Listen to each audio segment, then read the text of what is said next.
I'm just almost set up.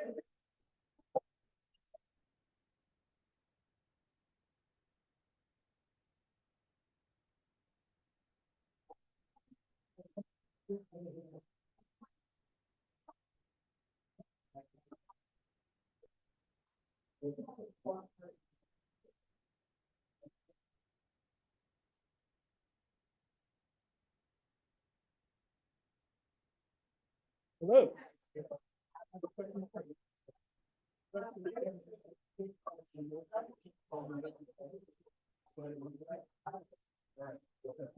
Right, thank you. Yes. We're just, everybody's just kind of gathering. This is gonna be a meet and a meet, session, about 10 sessions. And so we're just getting set up for that. Yes.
Hey, I'm doing all right.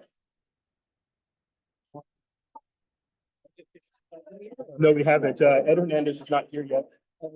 Just FYI, we had to switch the food last second because we had an issue with Farley's. So we got it from Pinto Thai. So just FYI. But I have a few last second things I need to get together. So great.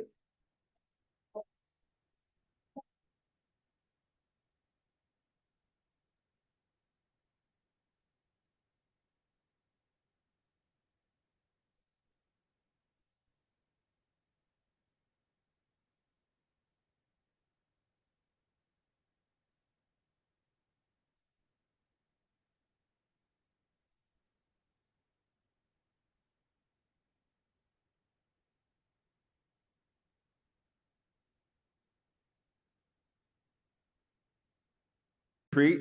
Hopefully everybody had a great dinner. Good evening again. This is the AVA Community Energy Community Advisory Committee Special Retreat for Tuesday, October 15th, 2024, 6 p.m. here in Oakland, the Lake Merritt Room. We had a lovely dinner. Thank you very much to AVA Community Energy, and our shout out to our CEO that's going to sign off on that lovely dinner, which is great. Thank you very much. We've already done roll call. We have the business of order. I think we take on the public comment would be the first thing. Are we doing that first, Adrian? Yes? All right, thank you very much. We've already done the welcome and the roll call, so the next item of business is the public comments. We'll take any public comments in the room and then follow it via Zoom.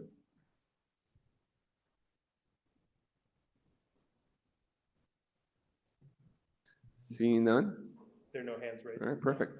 And we've already had the CAC member alternate and AVA staff meet and greet dinner. Any memorable highlights from our dinner? I'll look at Alex. Any ahas? When eating spicy food, drinks are a wise choice. Yes, they are.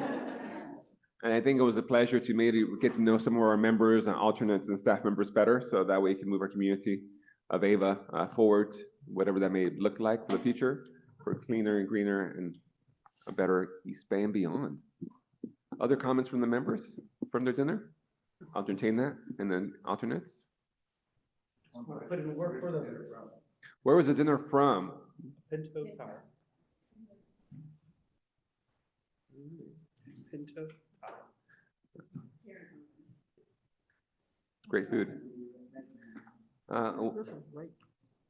Without any other comments or how, I mean, dessert, I forgot about dessert, Vegan so. spring rolls were great. Right on, Okay, Ava. I all right. love this agency.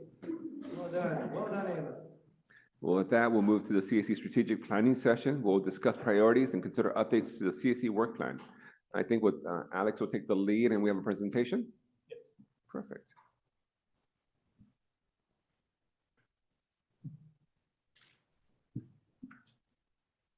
Thank you. Actually, why don't I'll do it right here. Great, thank you, Adrian. So I'm just going to go over a couple initial slides here to help orient us, and then I'll hand it over back to the chair for the kind of meat of the conversation. Adrian, if you wouldn't mind, please, the first slide. Thank you. This was just the agenda, tonight's extensive agenda. And one thing I will say is, this is also just for the benefit of folks who might be tuning in. We will be going over the survey questions and responses that we got, that we organized in preparation for this meeting. So that's going to be part of the orienting aspect of tonight's conversation. Thank you.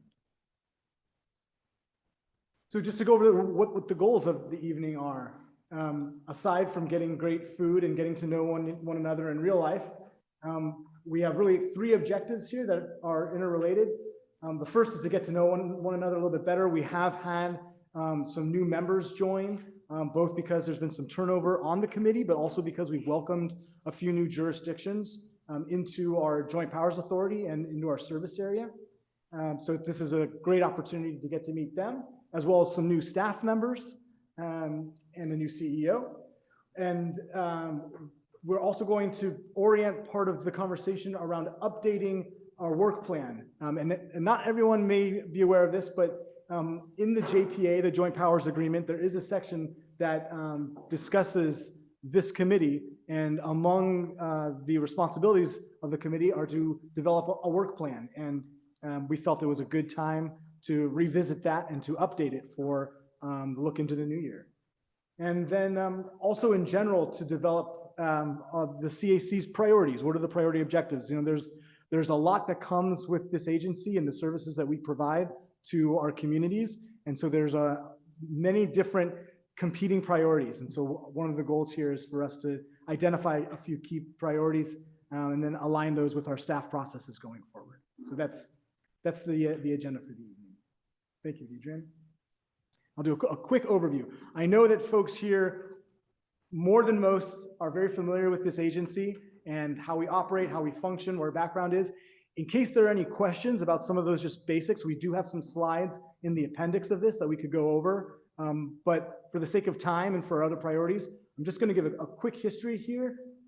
It's almost been a full decade since this agency was just the twinkle in the eye of those who first decided that the Alameda County should have its own separate agency for providing a public option for energy that's organized at the local level.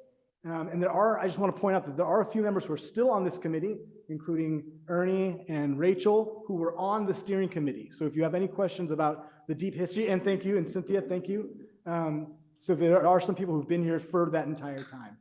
The other notables about this slide is just, it goes over some of the growth that the organization has recently experienced. And you'll notice that there's often about a year-long lag between when a community joins our agency and when they launch service. And I just want to point out for the record that that is actually a regulatory requirement from the state.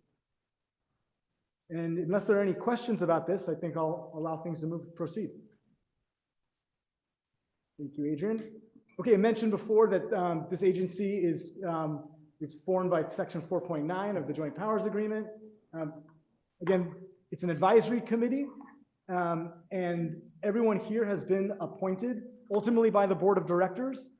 Since we're organized regionally, in many cases, really all but two, just the two at large, and in all those cases, they were regionally identified by their specific board members, and then it's the board that actually approves the appointment. Meetings are once a month. I think all of this, the rest of this is self-explanatory. Thank you, Adrian. Just again, for the record, this is where this committee is outlined in the Joint Powers Agreement. And the current structure of our committee, and you can see here the breakdown. For those who weren't already aware, the assignment of seats, the allocation of these seats is actually, it correlates to the load size of each regional jurisdictions.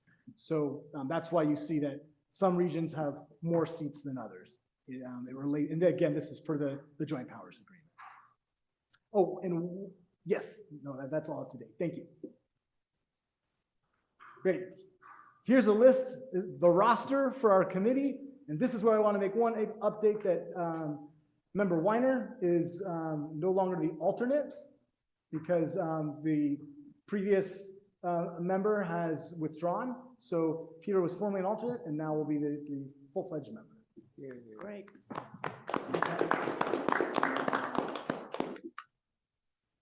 And that, yeah, I think that's it. So the last time, the only time I should say that the work plan was developed was back in 2018, which is the year that this agency first launched service.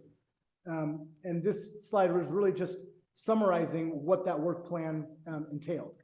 And so what we're trying to do today is kind of rely on a similar format, but update the substance of it. Because at this time in 2018, we really hadn't really begun service in earnest yet.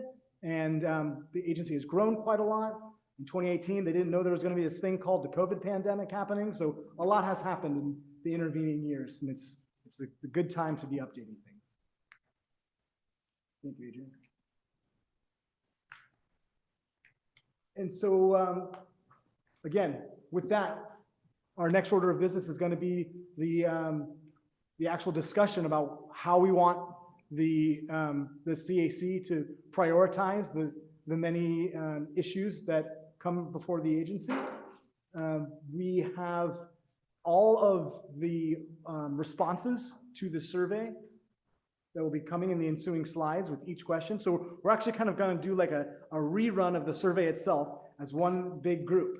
And we will have projected on the slides people's responses just for reference. And hopefully by the end of this, we'll be able to identify like 3 to 5 key areas that we want to focus on for the foreseeable future, at least the upcoming new year. And with that, unless there are questions at this point, because I think this is the last slide before we get into the substance, maybe per the chair, if there are questions, be happy to address them. Yes, Member Landry. Yes, regrettably, I was not able to complete that survey. However, I have gone through the whole packet, and I'd like to, if it's not there, add my comment if that's permissible. Please, yeah, I mean, I defer to the chair. If you want to go through question and then jump in there, unless you feel we want to go through all of them. So I think if we go through the first question and then you want to add your Yes, response to it, exactly. that might be appropriate, Yes, I would love to. and we'll balance that out. Other questions before we start looking at the survey responses? Seeing none, we'll start looking at the first slide. Alex? All right. And I know everyone can read, but just for folks out in the world, I can read off the question if you want me to. Yes, please. So what do we see as the highest priorities of this committee? Thank you. So we're seeing for people advocating for able communities, the geographic regions, thinking about the local impact, providing local expertise and feedback to AVA staff and board, and advocating for affordable and clean electricity. Member Landry. Yes, I would like to add development of renewable energy projects in AVA's area as part of the local business development plan.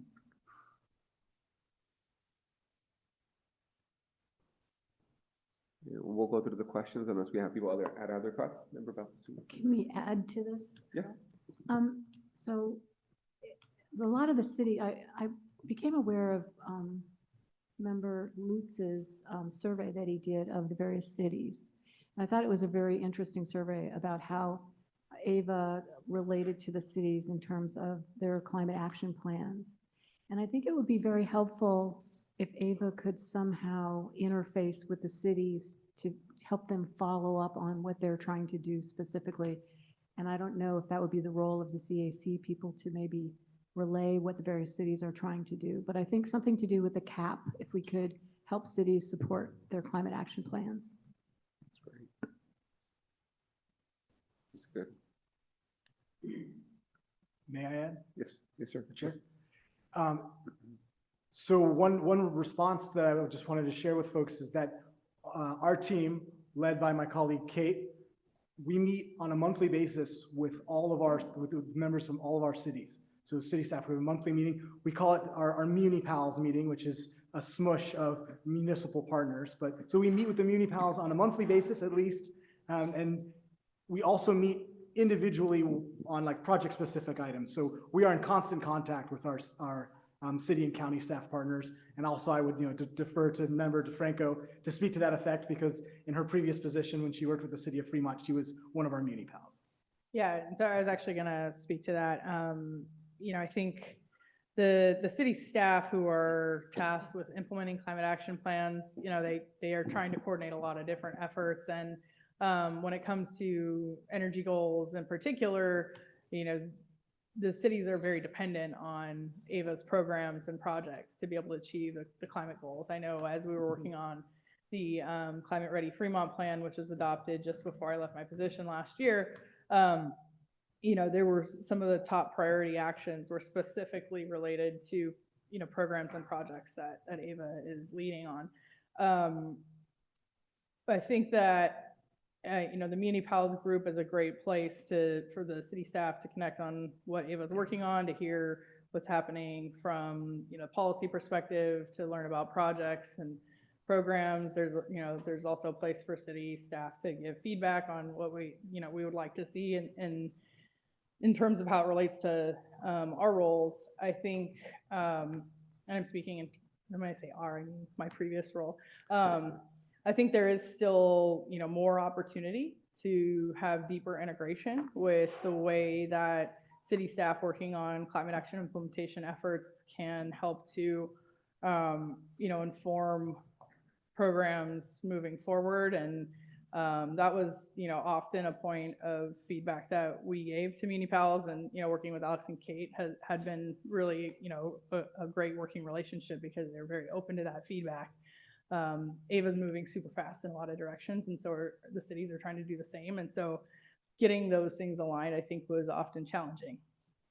So I think, just given all of that context, I do believe that there's probably an opportunity for the CAC to add to supporting cities, but I'm not sure exactly what that could look like, and hopefully today will illuminate that. Mr. Pacheco. Two things. One, I also did not fill out the survey. Sorry, thanks. I also did not fill out the survey. Apologies. I just want to second what Cynthia said, that an absolute priority is local development of local resources and local development, like i.e. manufacturing for resources, even if they are further away. But I just wanted to second that. And the second thing is just a question. For your Muni Pals meet, is that open to the public, or is that just, okay?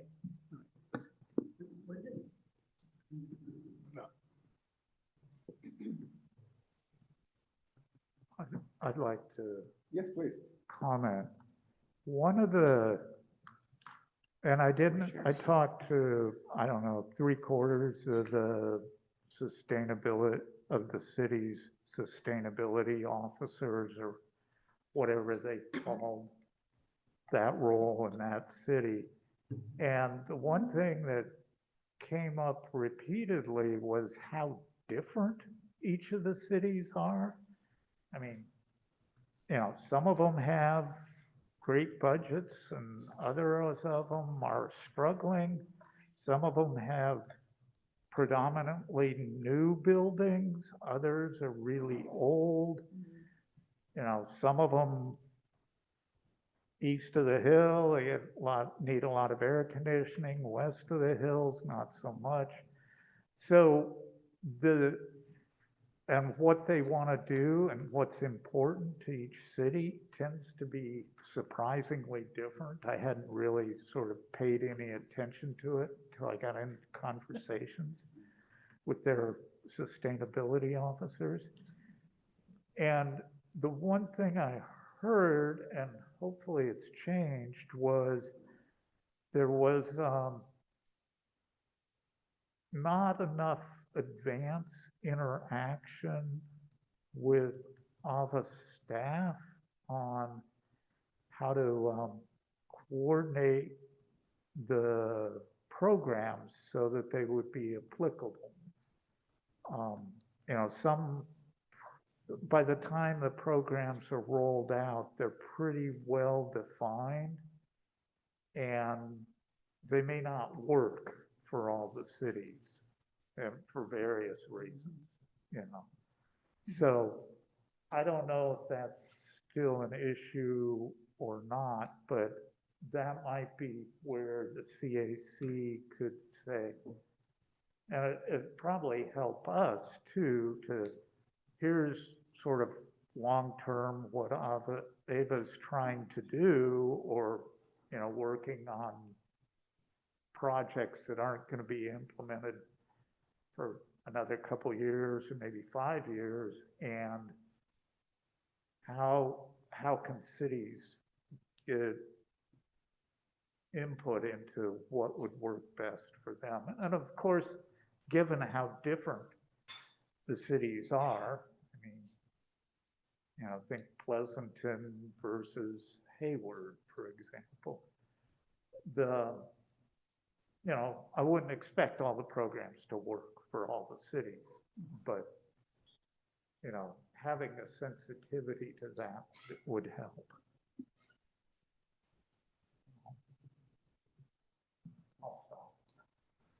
Vice Chair. Yeah, I am from Hayward. I don't know, do you know Eric, Eric Pearson? Oh, yeah, okay, so I have a funny story about that, but I'm not gonna tell it here. It was in his house and doing energy efficiency. But yeah, I mean, do all these cities have goals, set goals, you know, year to 2030, that type of thing? Or are they just kind of Yes. going along? Yes. Yes. They all Excellent, do, excellent. and they're different. Maybe we could start there and know what the cities are, like I would represent Hayward, for instance, and I know Eric, and I can call him out and say, hey, Eric, what's going on, you know? But not everybody knows their, say, sustainability coordinator. So maybe if we knew, each of us who are representing, knew what the goal was for the city, that we could kind of combine, put our heads together type thing. Is there a list somewhere for the cities, each city, that we could? Yeah, okay, that was my question. Thank you. Member Weiner. Just want to support what I believe Member Landry suggested, which is to advocate for the development of more renewable generation within AVA's area. I think that's useful for a couple of reasons. I think economically it's useful for the areas involved and for jobs. And of course, it's useful to have more locally generated energy in terms of line losses and so on. The only concern I have is that in terms of that advocacy, we get into issues of kind of local politics, basically, because there are some areas, for example, Eastern Alameda County is not terribly friendly towards the idea of more generation in its area. There are a lot of people there who would like to have a moratorium on solar and prefer agriculture instead, that sort of thing. I believe that the climate crisis justifies action and that we should be helpful in this area. But it does get us into those questions of how you prioritize your land uses and neighbors who don't want to look at solar projects or wind projects or whatever. I just think it's worth doing. And I also just think it's useful to the last bullet on this priorities of advocating for affordable and clean energy. One of the issues that we have now and was brought to our attention a couple of meetings ago, I think, when we were told that rates are going up for the energy that Ava is procuring. One of the reasons that rates are going up is because of the delays in getting permits for projects, the incredible amount of deposits they have to make for interconnection costs, and just the delay. Time is money. And so to the extent that we can advocate for both within and outside our service area for reducing those costs, that will reduce the cost to our consumers, and especially for underserved communities. Thank you. I think you remember about the student, and then we'll go to Franco. Did you have a comment first? No, not okay. And I want to make sure that that it's comfortable that the members and the alternates, if you have voices, you want to share comments, I think it's okay. It's more of a dialogue to see what are some of the priorities. I sort of let things bubble up, and we talk through it, and then sort of see how staff wants to sort of help.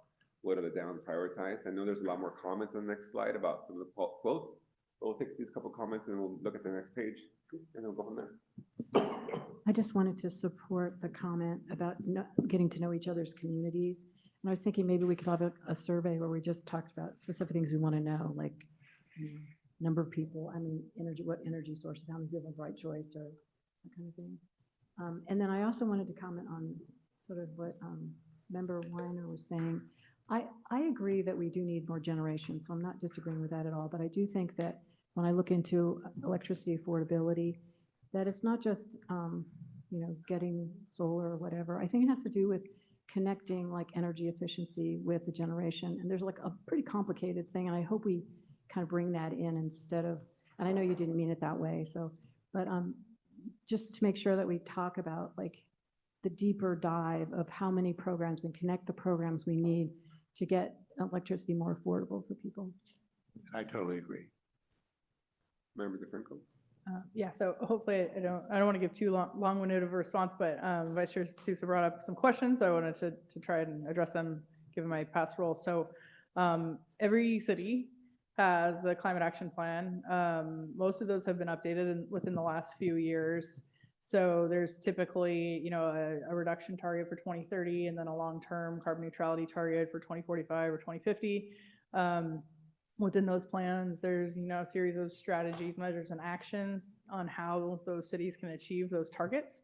And so you'll find within each of those plans specific measures related to, building energy and transportation, electrification, that are very much tied to AVA, and for plans that have been recently updated calling out, EBCE or AVA, depending on when the plan was adopted, in, being integral to the implementation of those plans. So I wanted to make sure that that was, kind of understood by everybody that those are plans that the cities have adopted. There's typically at least one staff person, sometimes when you're lucky, a team of staff people, implementing those plans. And then a lot of the cities also have either a committee made up of a few of the representatives from council, or they have a commission that's dedicated to helping implement those plans as well. And so I just wanted to also recognize, like, Shiva was on the Sustainability Commission for the city of Fremont for a long time when I was the staff person there. And so, there's that interplay as well with the commissions in the cities and the staff people, similar to what's happening here with the CAC and AVA. So I just wanted to make sure that that was kind of understood. That's the structure. And I would also say that, those plans have been adopted by council and have had a lot of involvement from community members and city leadership and how they've been formed and created. And so there's a lot of that local flavor in each one of those plans. At the same time, the priorities that have been identified in those plans are still going to be dependent on available funding and also council priorities. So when council members change, then there may be shifting in terms of what's focused on in the implementation. And those councils are the board to AVA. So, yeah. So I just realized that Hayward does have its plan published. So I should be looking at it, Yeah, and all of us members should be looking at it, right? Just quickly, I think I was just hearing what you mentioned with Shiva, your background. I don't have enough background on our members. Like if we had like a small profile of our CC members, our board members, their interests, their expertise, where they want to help move the agency forward, might be interesting to see how this committee and the board itself, they choose to do so, self-disclose their backgrounds, what they're interested or passionate in, how it aligns to AVA's future, how they can be subject matter expertise. So if I have a question about Fremont, or vice versa, like, oh, how's Fremont doing something? For instance, Leandro, what's your commission look like versus your committee? What's the structure? So that we're able to advise and then move plans forward collectively based on best practices and lessons learned. So we're able to have a better understanding where our members are at, then we can tap into resources that are here and then be able to move us forward collectively as a region and then not putting too much of a burden on staff to lead us in that direction. Just thinking that might be like a spotlight or something cool. Anyway, other questions before we move on to other quotes? I just have a question. Does every city have a sustainability manager? No. Almost all of them have at least like an environmental programs manager, or a planner who's tasked with sustainability as like a part of their job. But in the last few years in particular, more cities have staffed up in sustainability managers and then also coordinators. Thank you. Do we want to go to the next slide, some of the comments, or do we jump to the next question? Why don't we review the quotes so everyone has those, and then Okay. we can go on to the next question? Perfect. So we'll probably have some duplicative information. Let's see. Like meeting the needs of the public, of course. Clean power to the people by 2030, right, Jessica? This is a shout out back there. Faster. She said faster. That's the feedback. We're hearing faster. Independence of AVA from PG&E, so reducing the cost to customers, getting more public and vacant opinion, advocacy for the community, thinking about the impact to communities, provide recommendations, create affordable, clean, and renewable energy for the residents, and good paying local jobs in this sector. Okay. Next slide. Here's a full quote. The Community Advisory Committee members provide local expertise to advise the board of directors of local development project priorities, policy issues, and community engagement, needs specific to the geographic areas they represent. The committees review each board of directors' agenda ahead of time and makes recommendations. It's extremely important to ensure diverse perspectives and locally specific priorities are uplifted in policy and programmatic investment decisions made by the board of directors.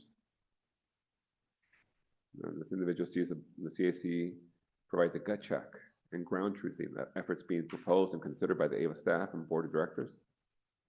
As representatives of the community, the CAC can offer insight into community needs, priorities, suggestions for programs and services, and feedback on staff initiatives before they reach the board for consideration. And then we can move on to the next question. The question was, please identify energy topics and/or AVA energy programs you think that CAC should focus on in the coming year. And items frequently mentioned: affordability, lowering electricity bills for customers, equitable programming that prioritizes low-income customers, and environmental justice, building and transportation electrification programs, and solar and storage incentive programs. And if we want to look at some of the responses, we can. Looking at those, rolling out local business development programs with special focus on environmental justice communities, keeping customers' total electricity bills low, renewable solutions coupled with energy conservation,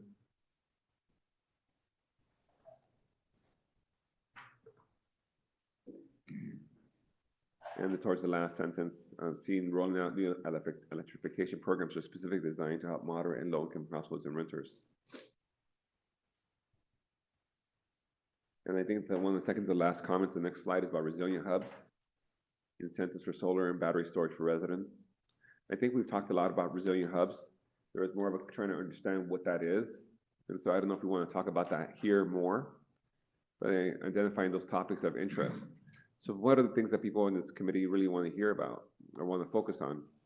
You may see the 4 points above from before. Do you want to dive deeper into quick dialogue around that space? Okay, Vice Chair. Take the mic. Just specifically on the resource hubs, somebody tell me. Resilience. Resiliency hubs, thank you very much. I see that as almost a new and emerging, I want to say, technology for cities, in that I think officials are beginning to realize that cities can be in trouble due to the climate crises that are occurring all over the place. California is hit pretty hard every year. There's drought, there's fires, any number of things that may happen. So the resiliency hubs are really getting to be important. And so it's something that we can build on because people are starting to understand that. They're trying to wrap their heads on it and around it, and we can help, you know. As far as other things, I kind of want to like drop it right now, but I'll ask something else. But if somebody wants to talk about the resiliency hubs, that would be great. Is that a suggestion for me? Well, I know that San Leandro has actually done a lot of work around resilience hubs. Before Faye left their position at the city of San Leandro, they were doing a lot there, like Faye Moth. But, you know, resilience hubs are really this idea of providing the infrastructure to a location as well as the resources for community members so that there's resources for community on an ongoing basis, whether it's, you know, food or information about programs for people who may need additional assistance, and other things. And then during times when there are emergencies, then that hub can be activated to be a location for people to come and gather, and there would be power, and there would be, you know, ideally Wi-Fi and, you know, food and other, you know, resources to emergency, you know, communications and things like that. So these are locations that are, you know, centered within the community for people to be able to access easily, which could be, you know, existing community centers or libraries or places where, you know, there's already resources being provided to community members in other ways. And then, like I said, activated. So, you know, where I see AVA coming in is really providing that infrastructure to support it, like solar and storage. But there's a lot of coordination with, you know, social services and, you know, housing providers or, you know, churches and other community-based organizations to really bring these resilience hubs to life and to make them not, you know, something from the top down that a city has instituted upon the community, but rather something that came from the community and is available to community members. That's how I see it, at least. So what are the pieces that are needed other than, I mean, you know, AVA has power, right? But there's other things. There's medical, there's communications. What are the pieces that are the critical parts of this infrastructure that that maybe would allow it to become something that is incredibly useful to our communities? The best thing that I could reference is the Urban Sustainability Directors Network has a website that they've developed on resilience hubs. And so the definition that they provided is that resilience hubs are community serving facilities augmented to support residents, coordinate communication, distribute resources, and reduce carbon pollution while enhancing quality of life. Hubs provide an opportunity to effectively work at the nexus of community resilience, emergency management, climate change mitigation, and social equity while providing opportunities for communities to become more self-determining, socially connected, and successful before, during, and after disruptions. That's a big chunk. Yeah. That goes back into the question, how can AVA help? Or how can we drive that conversation forward? There is the RFP that's out on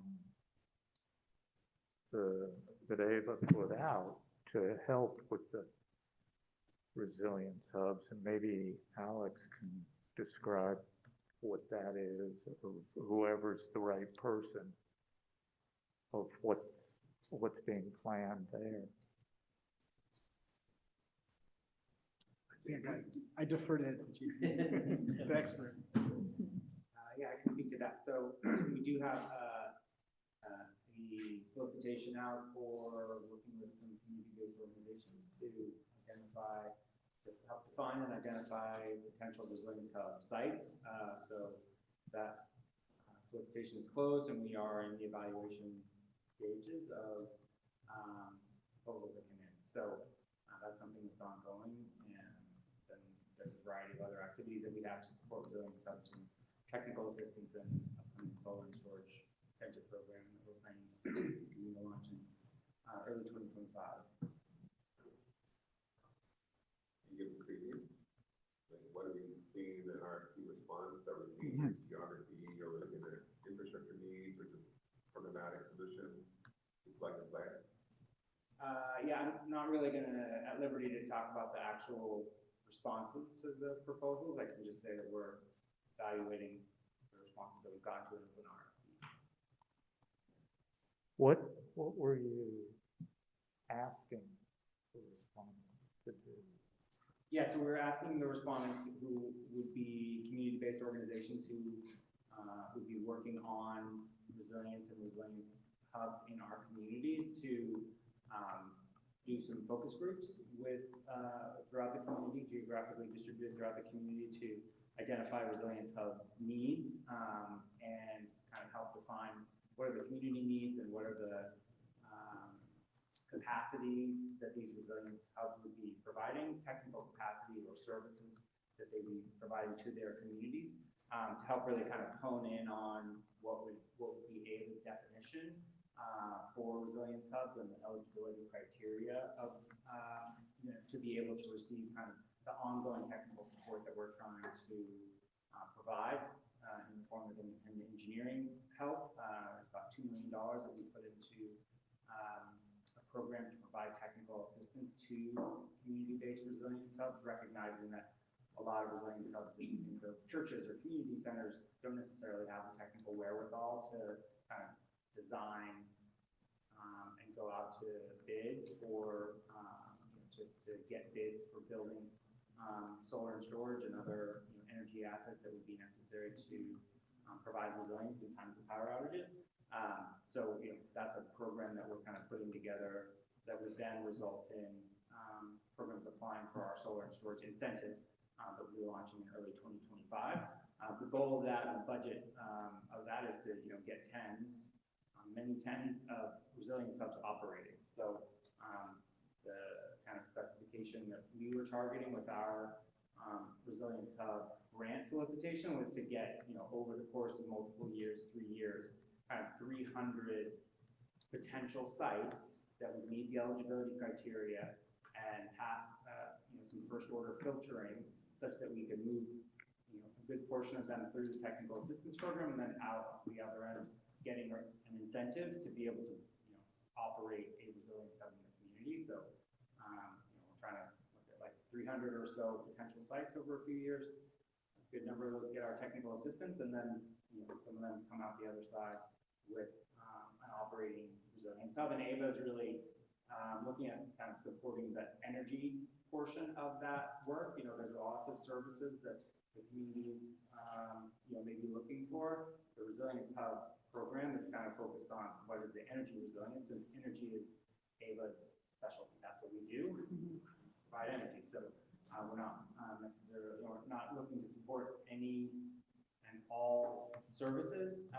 We're looking to support the energy services, but all of this is going to be going through kind of a definitional process. That's what the community-based organization, the community grant, is working to facilitate, so that we can bring that back to the CAC and the board to come to some decisions. A couple questions, quick clarifying questions. Thank you, Jim, for that, helping me tease that out. When you're going through the definitional process, are you looking at sort of asking the question about the whole thing, or what is Resilient Hub, or are we just seeing how AVA's piece of it? Like, you're looking at the full picture of Resilient Hubs, or just what we could do when those RFPs? Yeah, I mean, the focus groups that we'd be looking to facilitate through the community-based organization or organizations that we work with would be identifying what are the community needs around resilience and resilience hubs. But that could be a wide range of things to provide services to the community.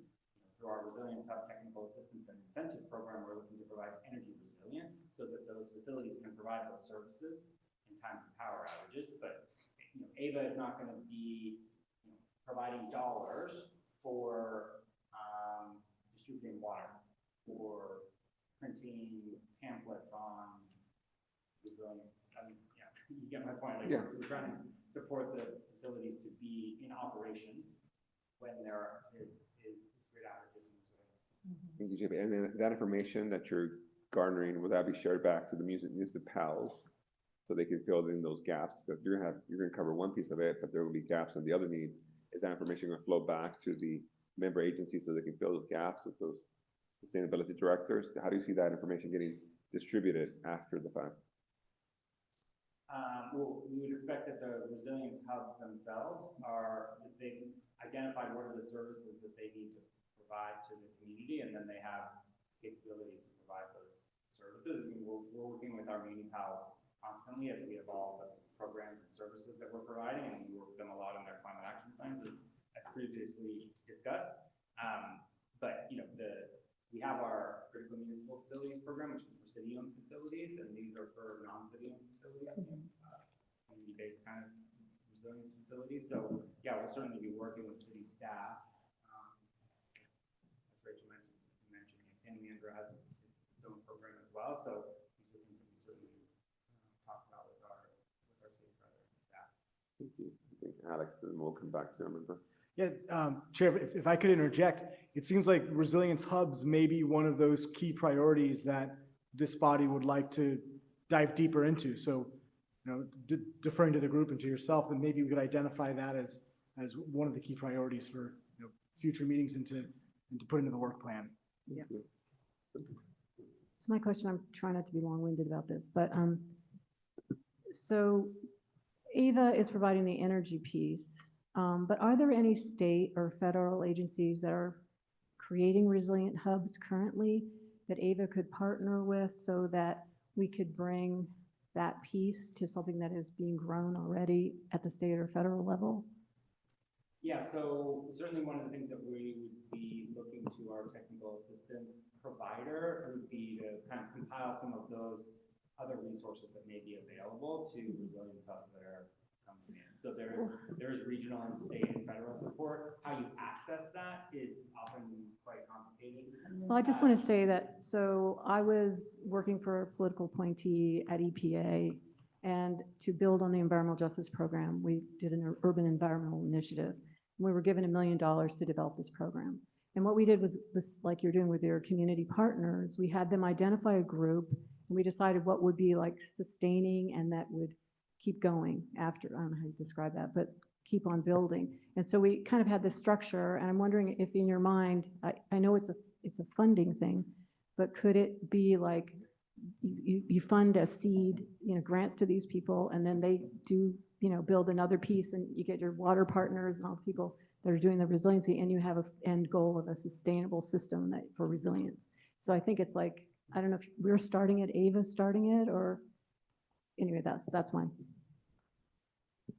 Yeah, so there's a potential complicated network of all the different resources that we can access. So what I can say is there is quite a bit of work on resilience hubs and funding available for resilience hubs. We went and got $2 million in federal earmarks for our, municipal program. So that's something that we went and did. We looked at it, we found it. It's incredibly expensive to actually administer and run through the process of running, getting that funding. So our thinking right now with our technical assistance provider, kind of independent firm that specializes in this, is compile those lists of resources and then provide that to potential resilience hubs. And they can then look at alternative sources of funding outside of the funding that AVA is providing that can help bolster those resilience needs. Yeah, so I wanted to share recently, the EPA and DOE provided funding to create the Thriving Communities Technical Assistance Center, which is implemented by ICMA. in partnership with the Urban Sustainability Directors Network. And it is providing technical assistance to local governments, tribes, and community-based organizations, specifically around, ways in which we can become more resilient. So I think this is one resource that I am aware of that recently has launched, out of some of the federal funding that's trickling down, and it's getting technical assistance and resources directly to not just cities, but community-based organizations, which I think is really important. So this, I want to support that. Resiliency centers seem super important this year. It hits. We've been supporting this concept for years. And like, it really hits, like, this is for real with, heat waves in October and Category 5 storms and East Coast, whatnot. But it seems like ABAG, it seems like some other agency, ABAG, even Cal EPA would do something like a needs assessment of, like, within AVA service territory, what is the need, weighted by population, weighted by socioeconomic factors, weighted by temperature, flood zones, whatnot, about what is the map of what would the ideal scenario be of the distribution, AVA territory-wide resiliency centers. That would not be this agency's burden or task. But one thing that I think of is that most of the blackouts that happen, that's one thing that maybe AVA could try to get that information about within our service territory, what areas are most likely to get blackouts during high temperature events or whatnot, and then kind of like focus like, hey, these are areas, especially if it's combined with low socioeconomic factors, where we can kind of like put a little extra emphasis of trying to get a resiliency center supported from our part in those areas. Energy is our purview. So like if we identify where most likely those losses would be, if it's not even service territory wide, then identifying those hotspots. Yeah, we've mapped all that. There's high fire threat district 2 and 3. There's also all of the accounts who have experienced PSPS events over time. And so we've looked at that. There's the areas that are at least rated high fire threat 2 and 3, which are the first ones that PG&E tends to shut off, tend to be up in the hills, not in the flats. So there's also a little bit of potential geographic mismatch between the community resilience areas that are maybe more in the population centers versus where we've experienced some blackouts. But that's if climate change and heat waves in October and hurricanes ripping through parts of the country that haven't ripped through before, anything tells us that things are going to be different in the future than they are today. It doesn't necessarily mean that like blackouts are only going to happen in the hills, right? So that's part of the preparation that we're working towards with this work. I should have known that you were already looking at like blackout events, mapping that out and putting this in this. And it's great to hear that the target is 300 as an initial target. I didn't know that was. Yeah, that's the idea for the number of potential sites that meet our initial eligibility criteria with an assumption that some number of those are going to fall out, right? Like even if you get 30% of those installing, having the resilience hub at the outset, at the end, that's actually a really good conversion rate. So that would result in 100 resilience hubs. But we assume that there's a lot of reasons why these projects fall out. We're developing projects on the resilience side. It's hard to do. It's also why we're kind of trying to start with like not the utopia, block off the grid. It's a single site. Let's start with that and build some resilience at a building level as opposed to going for something much more complicated. A quick question. I don't know. I mean, it's not on the topic, but what's sort of the role of AVA regarding infrastructure? I know we can do the flexible virtual power plants, solar storage, but I had a situation where I had a 3-acre site and they can maybe put battery storage, but then the entity said, no, they can only take up half an acre because the infrastructure is not in place for it to really build 3 acres out. They can only take half a megawatt. Does AVA have a role in the infrastructure, the power lines and everything else that goes through it? Is that something that, I'm not sure if that's something that AVA is looking at in the future, or do we look at other agencies to, do what PG did in the past? Because they're supposed to also be undergrounding and doing all this work, but how do you have a parallel network? What happens? Is there a vision for that? Maybe it's not a question for Alex, maybe it's for Howard, or I don't know, yourselves, but go ahead, Alex. Well, my initial response, and I of course would, defer to others, would be that we interface with the customers at the retail electric level. So that's why we can have programs and projects that meet those needs on that level. Once you get into the transmission and distribution infrastructure, then it becomes, usually PG&E. So that would just be one easy way of categorizing things, is when we're touching the retail customer versus transmission and distribution infrastructure.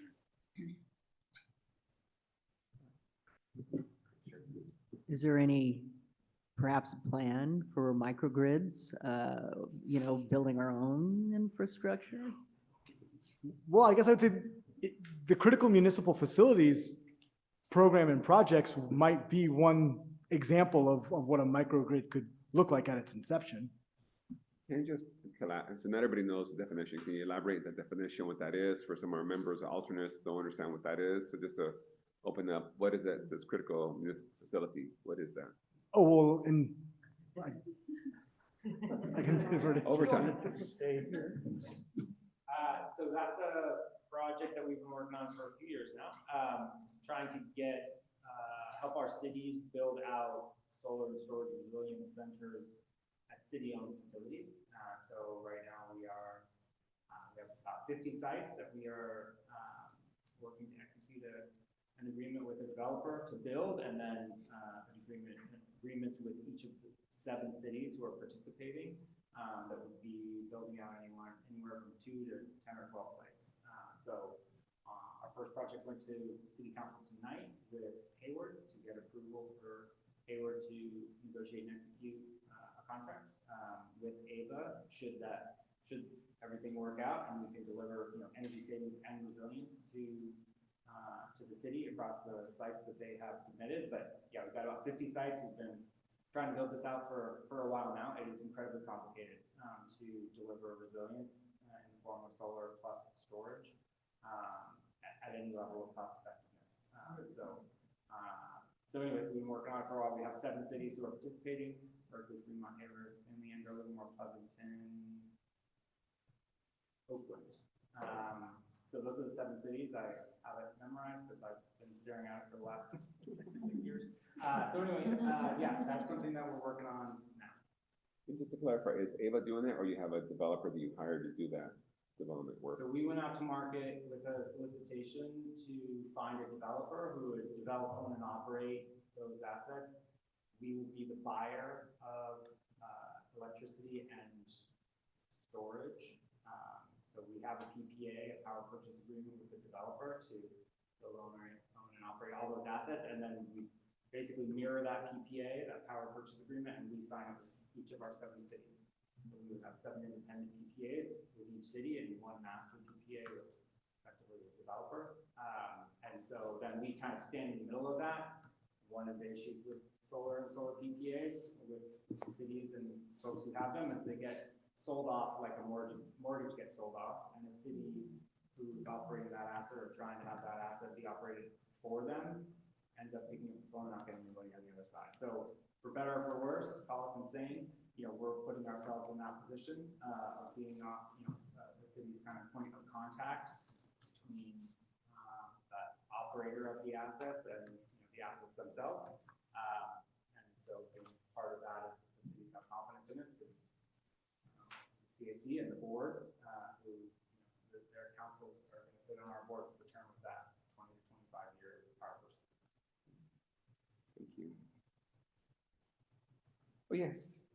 So just a general question on this, and I imagine it's a financial issue, but if you had the city or the county that just says, look, take these 6 acres, you can have it for $1 a year for 20 years, what's stopping, besides money, what would be stopping the agency from owning and operating within our service territory if, the city or county were just saying, you know what, take it, use it, put it into our systems? Is it just purely financial, or are there other obstacles? Well, if you're asking AVA if we want to take the development and asset ownership risk of building it ourselves, then that's something that we have evaluated, but it's not a core competency of our agency to do all of that. We are building some capacity to, to develop projects, but we're really kind of outsourcing technology and financial risk to other parties. No city is going to give us 6 acres for $1. There's no free land in the Bay Area. But whether we do it or somebody else does it on our behalf is certainly up for discussion. Up until the recent tax code, there was a severe inequity in how federal tax benefits of renewable projects were able to be captured by entities like AVA. So now there is direct pay and transferability. So it opens up an opportunity to evaluate if it makes sense financially, because there's more of an equal playing field on financial incentives for renewable development and operation. So it's definitely something that we have plans to look at. In everything that we're doing right now, it's not the highest priority. The highest priority is landing the things that we've been working on, committed to our partners to deliver. This may be a little late to ask this question, but what was the original work plan? I mean, since 2018? Because it seems like there's a whole lot of things we're talking about here, and how many things can we do? 10? I don't know. So I was just wondering what were we working on since 2018? Is there like a list of priorities? Are we making a new list for you, or? I can address that. So the previous work plan identified three distinct categories, although the first one, if I recall, was broken down into several other categories. So I think we were looking for a list of 3 to 5 topics to focus on. Yeah.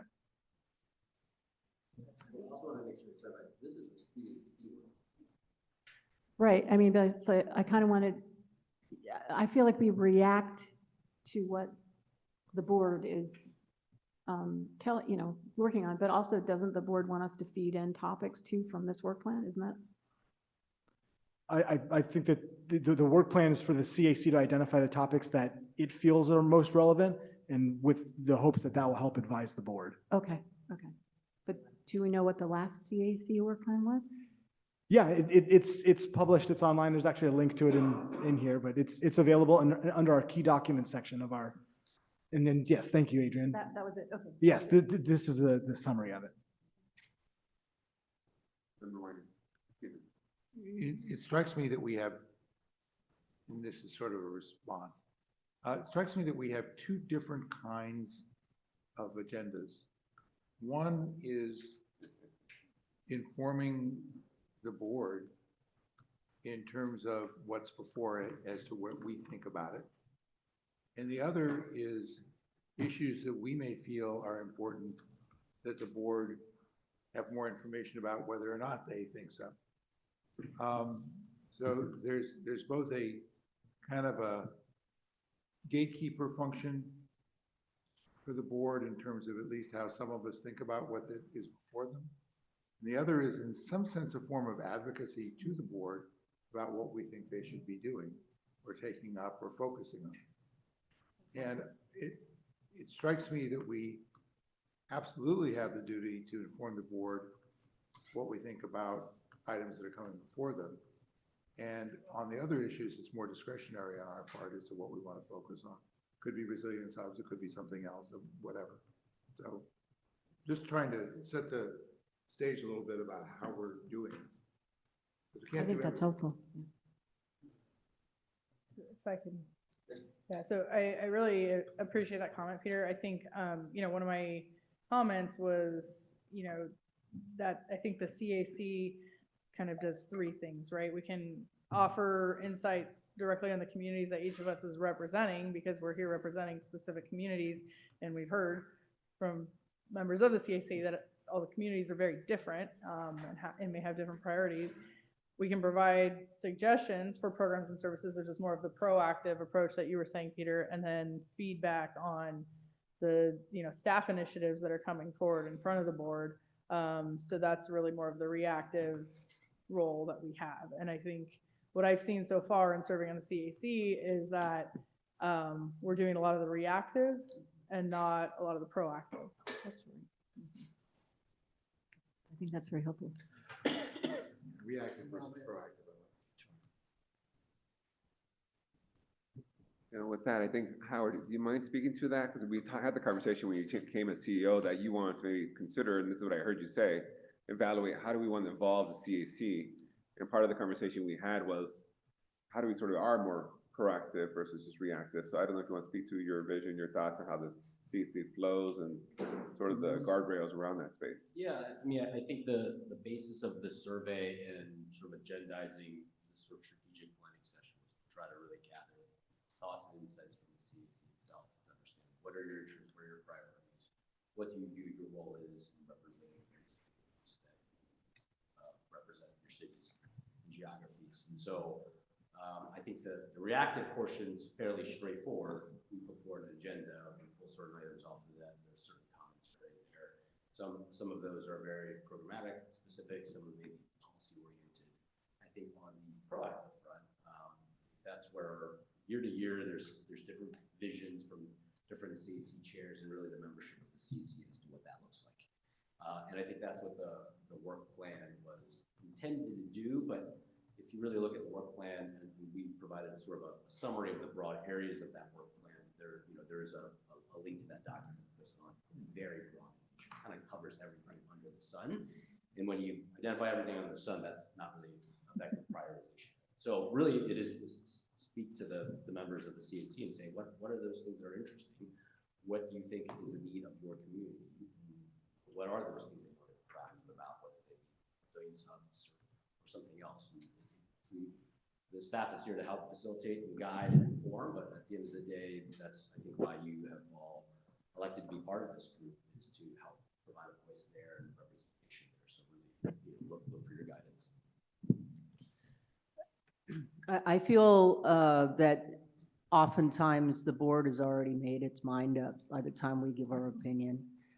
I feel that it would be more helpful if we were to focus more on the proactive side of things, specifically because of that. I think they've studied it, they've already kind of gone through it, and we get there and we say, well, this is what the public's been saying, and they go into closed session and it's already been decided.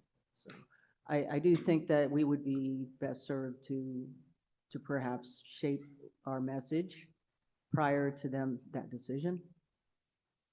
I just wanted to make a quick comment just on that point. Is one thing to also bear in mind as you think about how to be proactive or what are the topics that you want to prioritize is there's also an element of sort of the logistics around when you actually schedule this meeting relative to a board meeting. When it's 2 days beforehand, you get the benefit of, well, you get the final agenda and you can pull from that pretty efficiently. The downside is any feedback can't be incorporated in a shape or form, right? So it's really up to the CAC chair to be able to provide commentary at a board meeting. If you want to do it a week earlier, 2 weeks earlier, 3 weeks, or whatever that time frame may be, there's pros and cons to that, obviously. Anything that you may create and provide in this forum can be incorporated in a more fulsome manner. The downside, of course, is you're not going to have a staff agenda, a board agenda to pull from. So then you're really going to need to be proactive in setting that, but also you can surface issues that then get incorporated into board agendas maybe more efficiently. I'm going to take that. I have a question Rachel, for you, 1 Howard. second, Rachel. I'm going to go to Member Landry, then you, Rachel, and then Peter, and then Eric, then Ernie, please. Rachel may be on Howard's topic. I have another topic, so why don't, Okay. if that's okay, yeah. Well, I was actually wondering, Howard, I know that you have recently been to a retreat with a lot of the other CEOs from the CECs in the region, or actually statewide, right? And so I was curious if you can share how other community choice energy authorities have set up their boards and their community advisory committees and how they're interacting. That's a great question. It wasn't an active topic that we discussed in that particular forum. Okay. So I'm going more from anecdotal feedback than anything else. That may be worth doing a little bit of research and sharing back with the body as a follow-up. I'll say that our CCA probably has one of the most active CACs. A number of CCAs don't have CACs. Okay. And many of the CCAs that do, they they don't tend to be as active for whatever reason. So I think the commentary that I hear anecdotally, at least from other CCAs, is that they don't get a lot of engagement with them. There's unfortunately probably not a great blueprint to say, oh, this is how all the other CCAs do it. We can learn from that. I think it really is being driven by this group and sort of where the insights are coming from and how you want to agendize and structure things, prioritize things. But with that said, I do think it's certainly worth a little bit of research and seeing if there's something to learn from how other CCAs are scheduling and structuring things. Guide, or at least inform this group. Thank you for that. I would, my takeaway from that is that we have the opportunity here then to be the leader in shaping what this could look like for other CCAs. Thank you. Member Landry? Yes. That brings me to my comment. One of the areas that this CCA differs in is that we have a local business development plan that is somewhat our guiding light, or, helps us with our decision-making in the three pillars that are being identified. And Chair Hernandez, since we have a lot of new folks on the CAC now, I would like to see that local business development plan reintroduced or gone over again for the new members, because it does provide guidance, I believe, yeah. Great suggestion. Thank you, Mr. Landry. I think it's something we can add to the next meeting. Peter? Yeah, two things. One, with regard to the reactive portion of what we do, it seems to me, and I may be wrong about this, so maybe correct me, but it seems to me that we often are asked to weigh in on a reactive basis 2 days before the meeting. So the real issue is whether there's a way that staff could get us these issues a month before, or whatever, a month and 2 days before it's being brought up on the official agenda. Because that's the only way, it strikes me, that we would actually have any influence on this, to your point, is if we got in stuff enough ahead of time that, number one, staff can react to it and say, oh, yeah, this makes sense, let's change it. Or the board can look at it and say to staff, hey, why don't you change it? But at the moment, I think it is a much more of a rubber stamp function, because we're just looking at it just before the board does. So one of the questions to the board and to staff is there a way to make our reactive mode more meaningful by giving us a greater amount of time before the board actually takes it up? And I have one other comment. What, is that a question to staff? That's a question for staff and the board. I mean, I'll add to it first, because I know there's the agenda that Adrian's working through, and there's things are flowing through, but it depends on the work plan. If we have better understand what's in the pipeline for AVA, then we can better understand what can we pull from, what are they working on, because I don't know what they're working on, and then we see it on the agenda, or this might be in front of the agenda, this might not be on the agenda. Do we discuss it? Don't we discuss it? Or what kind of RFPs are coming down, and can we provide feedback, or are there grants that we should maybe be more involved with and be able to provide more insight or recommendation? There's a lot of things going on with the staff. It just depends who are our resources to ask the question. A lot of stuff comes funneled through the chair and the vice chair. So it's going to be important. So whoever wants to step into the chair role, if I do leave the organization next year, then I want to make sure somebody wants to be very involved with staff and be able to ask the questions, what's coming down the pipeline, what's being involved, and ensure that we can pull that information back to the community members, because it's hard to understand from the agenda perspective. This is what we want to discuss. This was in front of us, but how far in advance do we go? Because we're not 100% sure what will be on the agenda until it gets closer. Understood. Yeah. The only other thing I wanted to bring up is you had this statewide CCA meeting. And one of the things that strikes me about some of the things we're talking about advocating here are things that should be going up to Beth Vaughn, you know, who's the executive director of the CCA Association, and to the association at large, because we might think of something as a priority for AVA that should really be addressed at a statewide level through legislation or whatever. And I don't know whether we have the purview to be able to do that. But it seems to me that if we're the second largest CCA in the state, we should have some role in setting statewide policy for the CCA Association. It's a 24-member CCA body, so I don't know that you've had 23 other members agree with your statement. It's a democratic process. Good point. So there are no weighted votes. It's not a vote, it's not a weighted vote, just as our CAC and our JP is not a weighted vote either. All right. Yeah, so, quick follow-up on that. Is there a CCA conference that goes on, like for people interested in this space? Yeah, that's, It's an annual CCA conference. and do board members, or the associated members, or CAC members get to go to that? It's an open registration, so. What's the registration number, like thousands of dollars, or is there, It's a governmental order. and would be, maybe if through the board, maybe through advocating, maybe there's a CCA opportunity of members, alternates to go learn more about what's going on at that level, and there's opportunity for AVA to sponsor the CCA members and board members to attend, because I know through the Special District Association that I'm part of, as a board member, I can go to these conferences, because it takes time, energy, and resources, depends what that would look like, so we can be more informed what's happening and how to be more involved in our local CCA. I just made something I'm brainstorming based on our member here, Peter. I'm gonna go to Ernie, and then we have this side of the table that has some questions. Thank you. Two general things.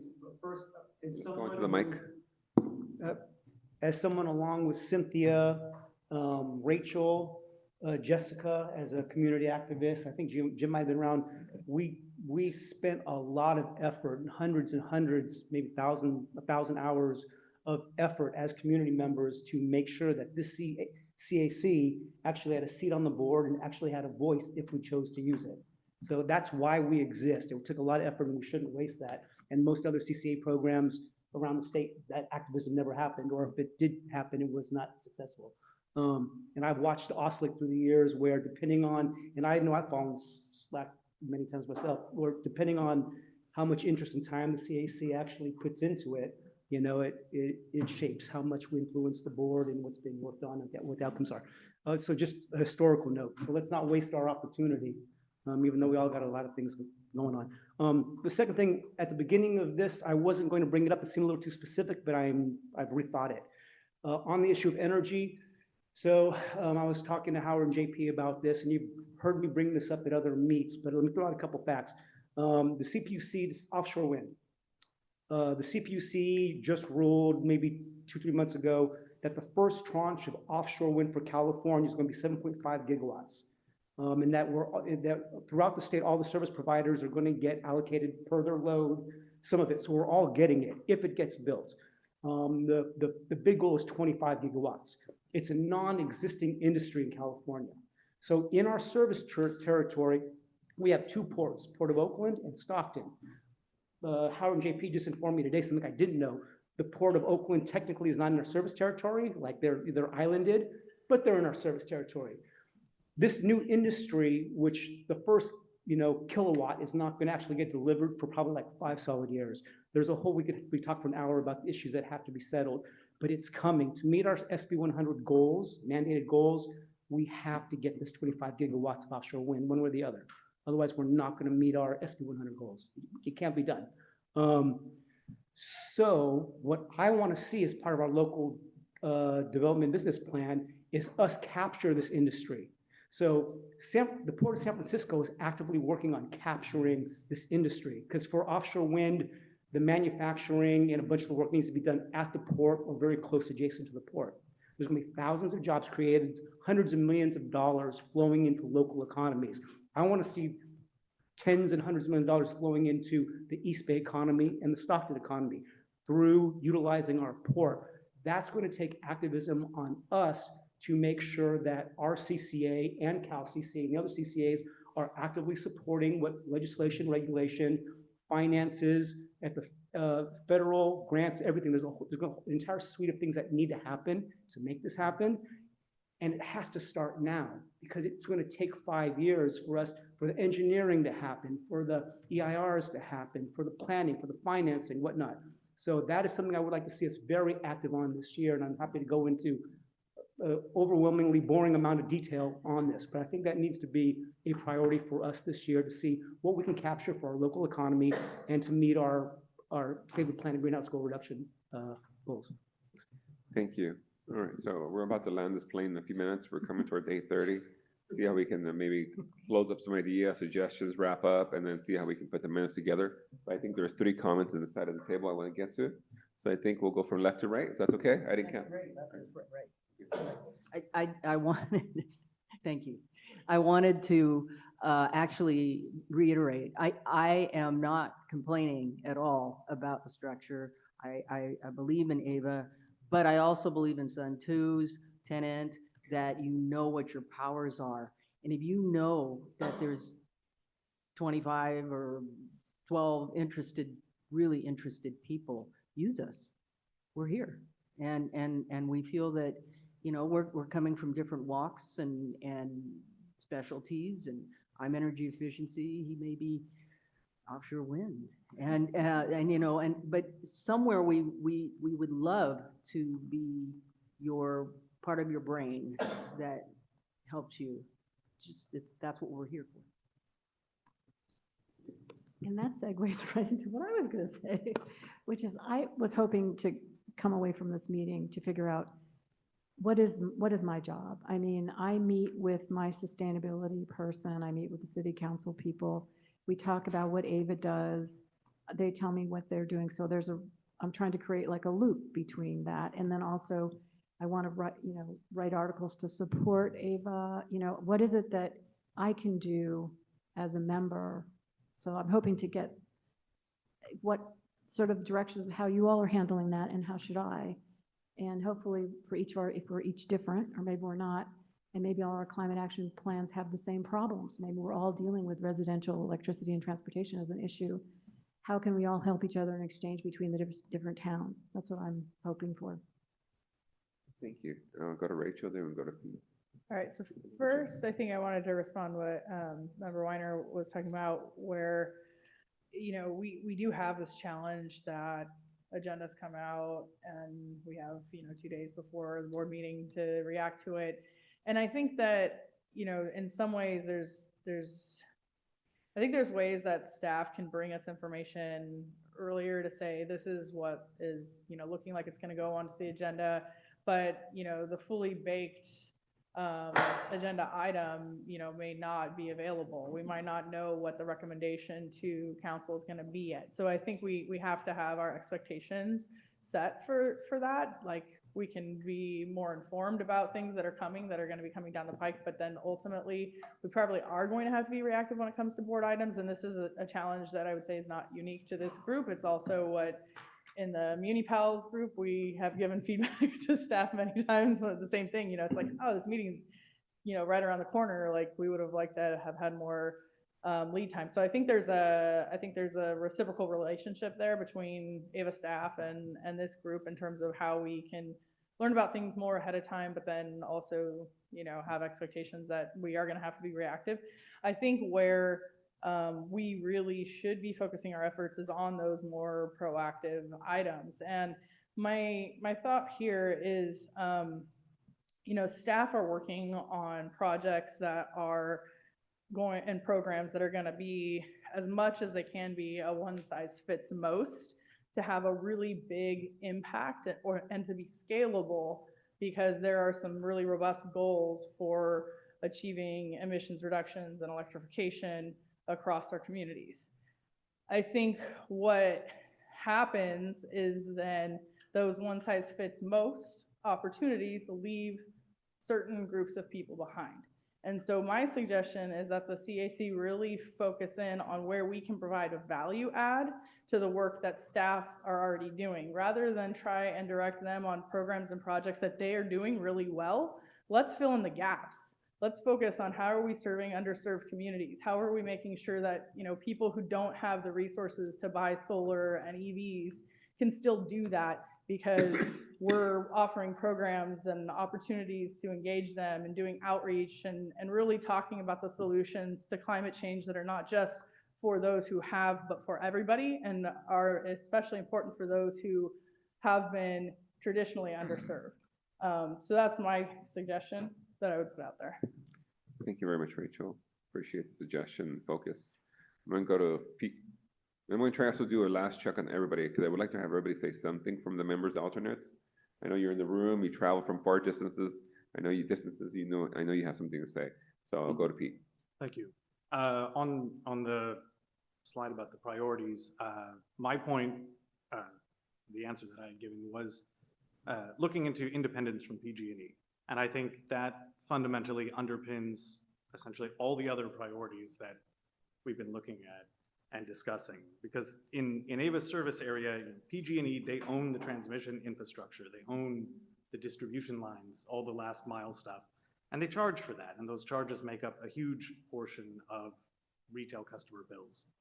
And with Ava having our prices pegged to and increasing with PG&E's, I think that provides customers the kind of limited value proposition, especially when we're already paying some of the highest costs in the country.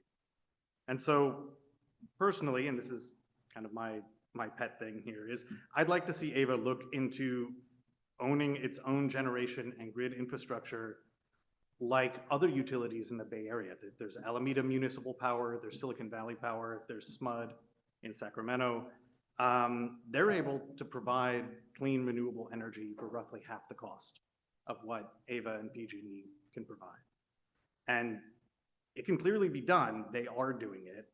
I think that's something that we should seriously look into, because whether it's building or supporting resilience hubs or critical municipal infrastructure, not having infrastructure means we can't do a lot of things. Being able to say, hey, you have a fire station. Why don't we run 2 independent circuits to that fire station? So if one goes out, they still have power. You know, a community center, a resilience hub, things like that can be options if we have infrastructure. And I don't know, I'd like to see that be a direction overall. Perfect. So I was not off the mark about asking about building our own infrastructure, so I'm glad you second that. So it's great, because I know we're the retail customer, but can we expand that? Because we're also trying to change behavior, how people engage with electricity. So just looking at how wide can we go? Member Shiva. I have a comment on looking at other CACs. Take a look at some of the muni CACs as well. We have a utility advisory commission and how they are structured, where that can give you any insights. So in addition to the CACs, look at the muni. Thank you. What are some examples of those munis? Because I don't know if everybody has context. You said look at other CACs, CCAs, munis. Can you elaborate for us? The municipal utilities like SVC, SVP, Alameda, Palo Alto, we have CACs too. And then you're asking to see how they operate, what they're doing. Whether we can learn and apply anything here. Okay. I'm just asking you to expand. Thank you. Best practices. Okay. Okay. So we have for her. I want to see from member Jim. Did you have any comments? Yes. No, I don't. You sure? Oh. Jim, I know, but I'm just trying to get around the room because we're getting towards the last minute. You love it so far? What are you hearing so far? That sounds good. Are we on the mark? What are you thinking? You're at the table, so I want to make sure you're here. I appreciate that, and I like where this is going. I like how we're honing down into how we can be useful to the committee, and I like what we've been talking about so far. Okay, thank you for those comments. You also like the comments? Of course, Okay, I always good. comment. You're not going to shut me up. Go ahead, please. I didn't get it done in time to get it in as part of the survey, but I sent in some topics for future CAC consideration. But And so I did send it in, so it's in the record. But it was, the first part of it is to get a sort of a bird's eye view of what Ava Community Energy does. You know, how many megawatt hours of power, of generation, how much resource adequacy, what are the other things that Ava buys that are energy related, how much of them do we buy, how much of them do we get, how much do they cost in aggregate, so you don't have to disclose any individual contract. And then how much of it is local, in territory, in state, out of state. And then, and I may have not broken this up in a way that makes sense, but just to get an overview, so an overall understanding of what we're talking about. And then a list of all the programs and sort of the targets and how much money we're spending on those programs and how many megawatt hours they're eventually going to target. So, you know, we're spending, what, $1 billion a year on power almost? And how much money are we bringing in on programs? How much of that is going to local development, local businesses? Just so we can get a sense of scale of, you know, we've got to provide the electricity. There's no way around that. But how much extra do we have to play with? May I see if I can help you? I see if I can summarize what I'm hearing as you're speaking to it. You're more about transparency and the bigger question, do we have like an annual report that AVA does that provides sort of value added community? Like, this is what we bought this year. This is how we reduce this. I think a lot of the questions you may have is like, how much are we spending on this? What's the value? How many jobs do we create?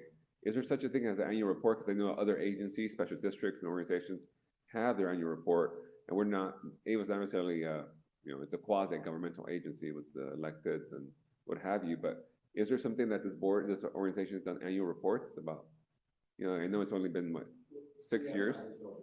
No, but would that be something of value to share not only with the community? Because I know when I sat on this ACTC, Alameda County Transportation Commission, we had an annual report on how we spent the bonds monies and the oversight.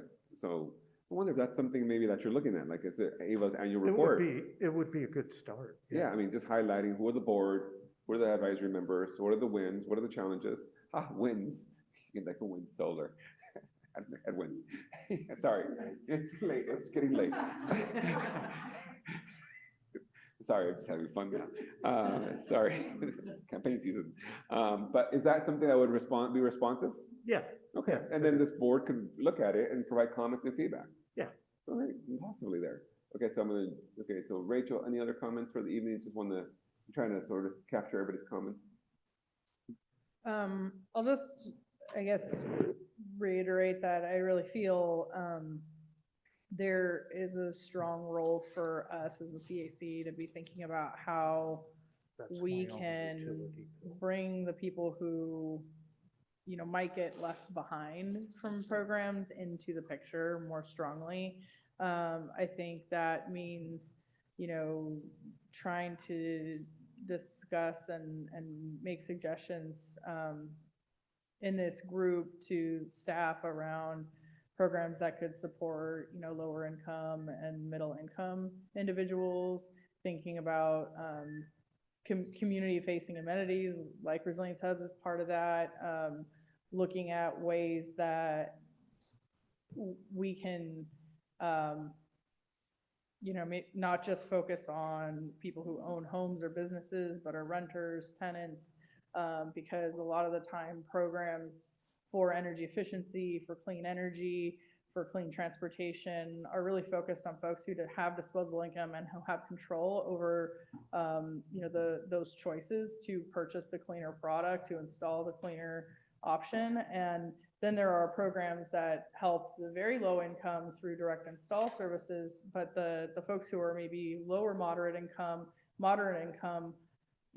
don't tend to have a way to engage. And so that's the space that I think we could provide a lot of value add here. Thank you. That's great. Thank you very much. Member Harper, any comments, feedback, thoughts? Sure. suggestions? I think I agree on, I guess, thinking about trying to find a way to make current programs more equitable, figure out what's working for one demographic potentially, what's penciling out economically for the agency to implement, and what is 2 or 3 steps away, 2 or 3 conversations with a CAC member away from becoming a better project that's more specifically targeted for particular low-income areas. I think there's a myriad of ways to do that all starts with disclosing, I think, what's coming month to month, what kinds of challenges are individual programs facing, as opposed to kind of looking at the agency or as the committee as like a rubber stamp look at. We're not a marketing committee, right? I think that's something that I'm very sensitive to, that we have good vital feedback to help think through community engagement strategies and social infrastructure challenges, probably more effectively than just staff on their own might be able to do. So that's one area that I totally agree with. The other was, I think, more to, I guess, in the spirit of what Member Pacheco was highlighting, which is thinking about long-range planning, thinking about emerging energy industries and what AVA's position is on various areas, and finding out how, again, uniquely, like the various CAC members can contribute to maximizing local development objectives to meet those emerging energy industries, and not look at procuring, taking advantage, for example. This is a good point, right, about what does a position on offshore wind look like? What kinds of economic development strategies or community development strategies, social infrastructure that needs to be built, communication strategies, so on and so forth, need to be built around emerging industries that right now are probably, frankly, being discussed in very closed off senior staff committees, is what I would expect. So I think getting more disclosure on and humility, I think, on what's on staff's plate, figuring out, again, where can we add, and to Rachel's point, make projects more equitable is one step. And then, thinking about long-range planning and leaving room for entrepreneurial thinking, because it's more than just an energy utility. So, Thank you. That's great. Okay. Final comments? Oh. Just in the back. A couple of things, yes. Please, thank you, Vijay. So first one is, I think we touched upon going independent and doing something like Silicon Valley Power. That is more critical. I think that sets the foundation for the existence of AVA, or makes the foundation stronger.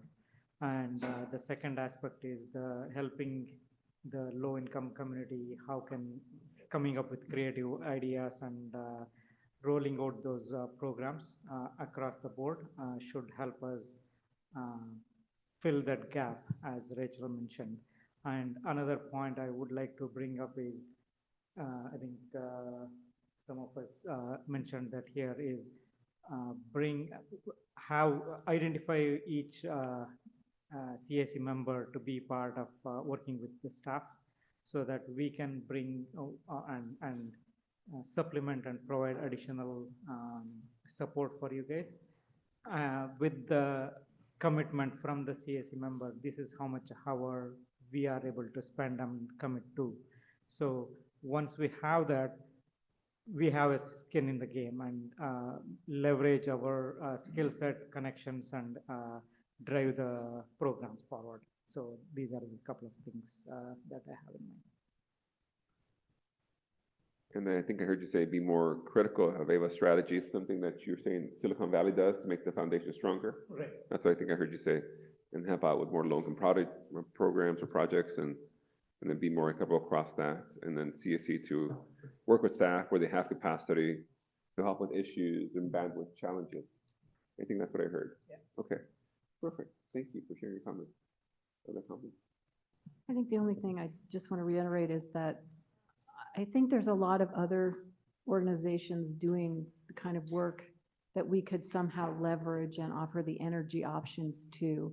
So I don't think we all have to do it ourselves. We can try to build a partnership, and I'm not saying that's not happening, but I'm willing to share the experience I've had at EPA doing that with you all, if that's of help.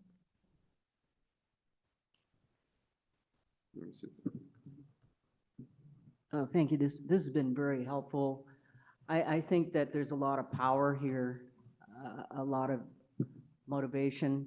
We're looking at climate crisis after climate crisis, and that's why I think we're all here. But I think that one of the things that we need to think about is process, how to submit, how to organize, how to present without breaking rules, Brown Act, or anything like that. We need to stay within our boundaries and at the same time have the freedom to brainstorm and know each other well enough that, okay, this person is really good at finance, this person is really good at battery power or keeping their pulse on communities. We also need to have that input too from our community organizations.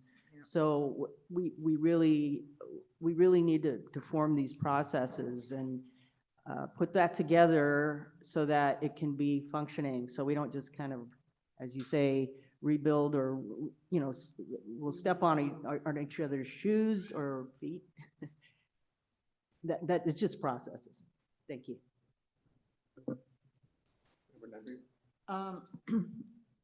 Yes, I'll probably reiterate what a couple of members have already articulated.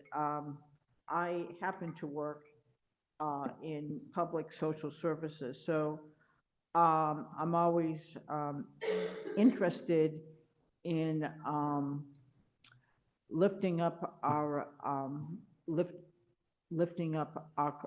clients, and to the extent that we can provide opportunities such as job apprenticeship, you know, programs, you know, as we develop more in the AVA area, there might be continued training opportunities. And I think also some educational forums, or I should say continued educational forums for the community is also important. Educational, and I should also say feedback from the community. And I would like for us to be also more proactive, as Member Weiner pointed out earlier. Did I miss any member comments? Member Weiner. I'm just struck that a lot of the function that we have, that AVA has, is a resource transfer mechanism to help underserved communities, low-income communities, which I heartily endorse. But one of the problems is that that's got to come from somewhere. And the more expensive that the energy we buy is, the worse off we are in terms of serving those underserved communities. And to the extent that we say that we have a price point that's lower than PG&E, but actually for renewable energy, it's higher. And so when we're looking at some of these ways of solving the climate crisis, some of these things are beyond us, but some of the things that are going to be necessary in the future generally, such as offshore wind and geothermal, are also enormously expensive compared to some other renewable energy sources. So it's just something for us to consider as we go forward and for AVA to consider as it purchases renewable energy. It's really important to try to find the lower cost renewable energy because that's part of the function that we have. And otherwise, we're not going to be any different from PG&E. The other thing I'd like to say is in support of what Pete was saying earlier about assuming more utility functions is that the thing that is lacking for meeting SB 100 goals in California is transmission. To the extent that AVA were legislatively able, I don't know if we have the authority to have our own transmission lines, I think not. But to the extent that that could occur through legislation or otherwise, especially for development of resources within our service area, which you were talking about, that would be enormously important and really reduce cost eventually to our service area, because paying PG&E to underground distribution lines that have nothing to do with fire is really just adding to their bottom line. It's not really helping out otherwise. So I think there really is a function for us for AVA to expand what it does in the interests of the community. Thank you, everybody, for your comments. I'm gonna try to summarize them, and then we'll give it back to Alex and staff to make sure we have a sense. We're recording this so we can bring it down and talk about it next time in the next meeting. But I think ultimately we want to be more proactive, take on initiatives that enlarges the opportunity for AVA to be more valuable in our community, that value add. You have an entrepreneurial spirit, use subject matter expertise that's in the room, that's passionate, cares about the production of energy in our community, and be more equitable in the ways we can do that. And there are projects that they're focused on, that we're focused on, those partnerships, leveraging best practices. How can we differentiate from PG&E, reducing those costs, supporting the elements of resilient hubs, local development business plan, other ways forward to be valuable, be the best in class, leading how CCAs can support the board directors and staff and tapping into our expertise. I think Rachel had one more comment.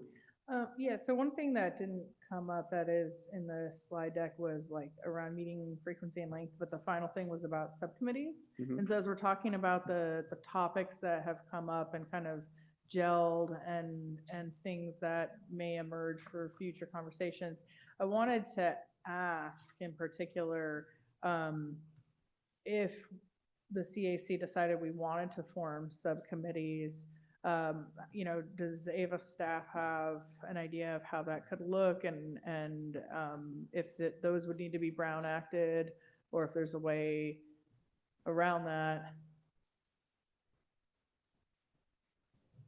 Or do you know? I think if you get into the size of a quorum, then you're gonna come into Brown Act territory. But I think if pairs or triads of members are meeting individually on their own time, then you're just, you know. I would just add, it has to do a little bit with the formality of it as well. Obviously, if you form a group of the quorum of this group, it's rather than a violation. If you're trying to formalize formal subcommittees, then those subcommittees are Brown Act. Right. They need to be Brown Act compliant. If you're doing ad hoc working groups, that would be okay. So if you have a non-quorum of this group that wants to form ad hoc working groups for any of these various priority areas, that you can do, that you can meet on. You don't need to worry about, you know, meeting agenda, noticing or anything like that. And then you could always bring back something to this floor body And then to discuss. an ad hoc group, how long can an ad hoc group convene around a certain topic before it then gets triggered? By nature of it being ad hoc, there's not a lot of rules around that. So if you're just forming a small ad hoc working group of this body, you can go ahead and on your own time. Okay. Question on ad hoc working groups. Could the working group meet in one of your facilities if it needed to? I'm sorry, say that again? Could the ad hoc working group meet in one of the facilities, like AVA meeting room or something like that, use a facility?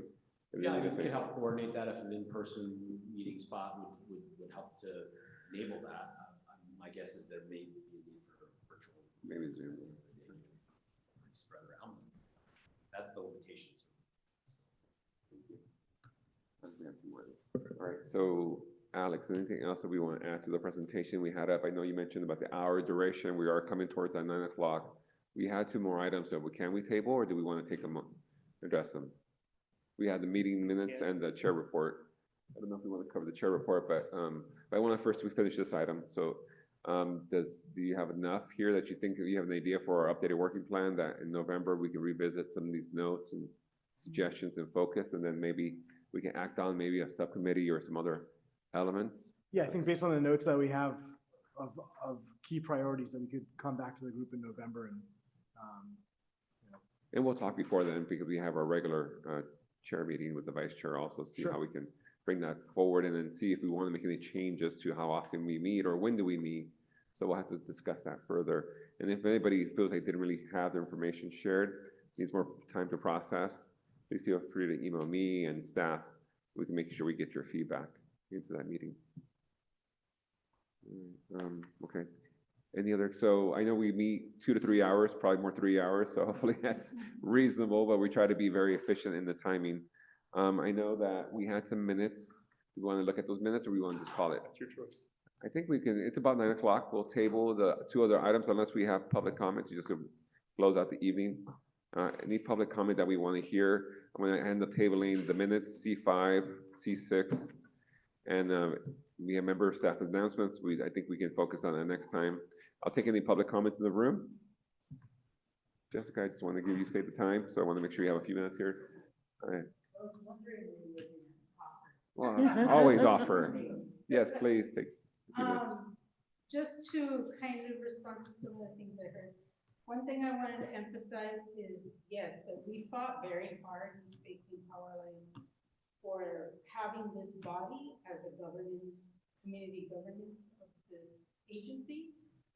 Initially, we were fighting for 5 community people to sit on the board.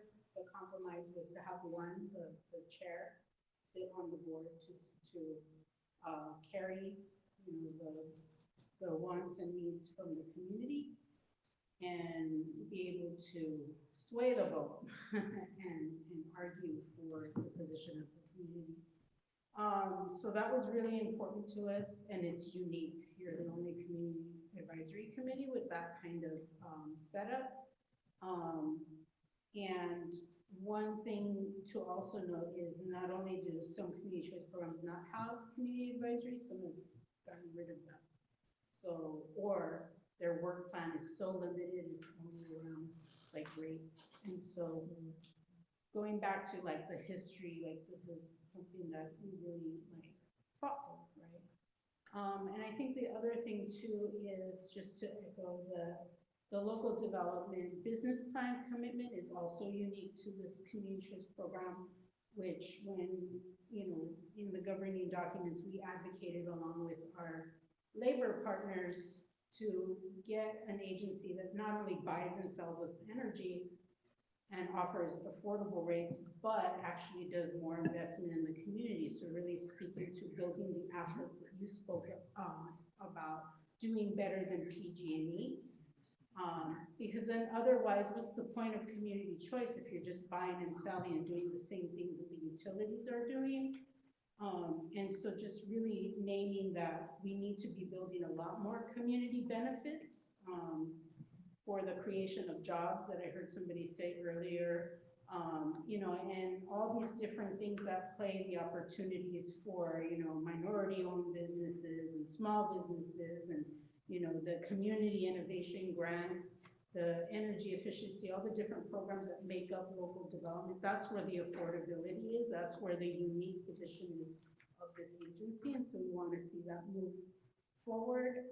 And, you know, especially around the resilience hubs, because that is how you reach a lot of communities that are often hit worse and hard by different, you know, crises. And, you know, we've experienced the extreme heat that we're going through, and in some parts of the county, it's even worse than others. So just to name that. So I appreciate this conversation. I don't have a lot of time. Clean power to the people. I think there's good things that are coming out of this agency and that we want to be a part of.